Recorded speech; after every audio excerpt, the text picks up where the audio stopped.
I have a question about free will.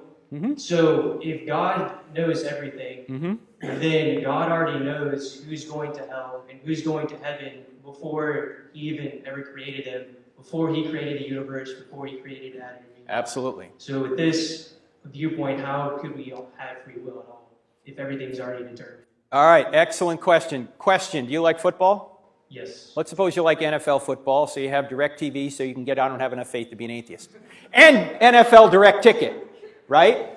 So you can watch all the games on Sunday. One Sunday you're away from the TV, but you record the games that you want to watch later. And let's suppose you're coming home that night and your friend texts you all the scores, and you go, I didn't want to know the scores, but you know them now. And so you get home and you elect to watch one of the games. You already know what the score is going to turn out to be. Question, does that mean the players on the field don't have free will because you know the outcome? No. Okay, they still freely doing what they're doing on the field. The problem is they've already done it. They've already done it, and God's outside of time, so from his perspective, everything has already happened, even though it hasn't on our perspective, because we're in time, he's outside of time. So God knows the end from the beginning. That's how he can do prophecy, obviously. He's all-knowing as well.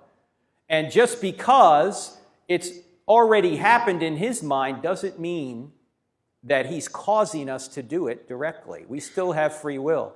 When God created you, if you're a believer, he knew you would be a believer. When God created Richard Dawkins, he knew Richard Dawkins would be an atheist, but you freely chose to be a believer, and Richard Dawkins freely chose to be an atheist. And so God is just. Just because he knows what's going to happen doesn't mean that we don't have free will. Does that make sense? A little bit makes sense. Okay, well, it's an analogy. It may not perfectly illustrate it, but if God's outside of time, he knows the end from the beginning.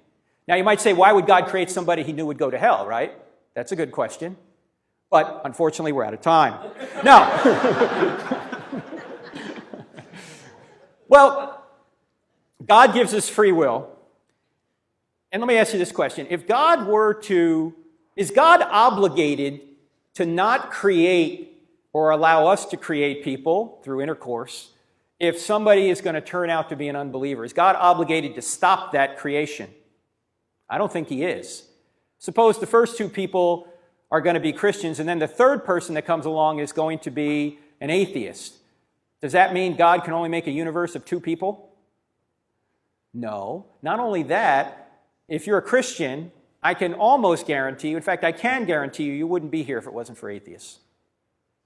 Why? Because I'm sure there's atheists in your bloodline. There's unbelievers in your bloodline. There's unbelievers in my bloodline.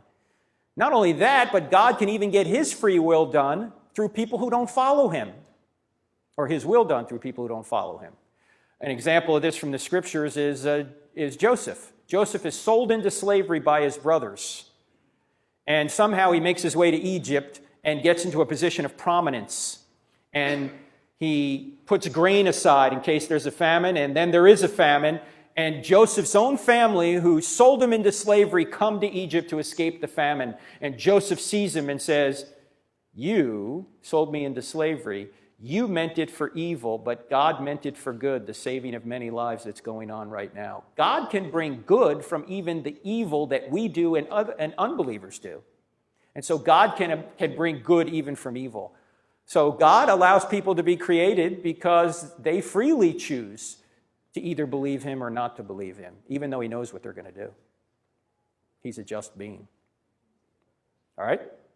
By the way, there's a book, if you want to go much further on this, Scott. It's called Chosen But Free, and it's written by my co-author, Dr. Norman Geisler, Geisler. All right? All right, thank you.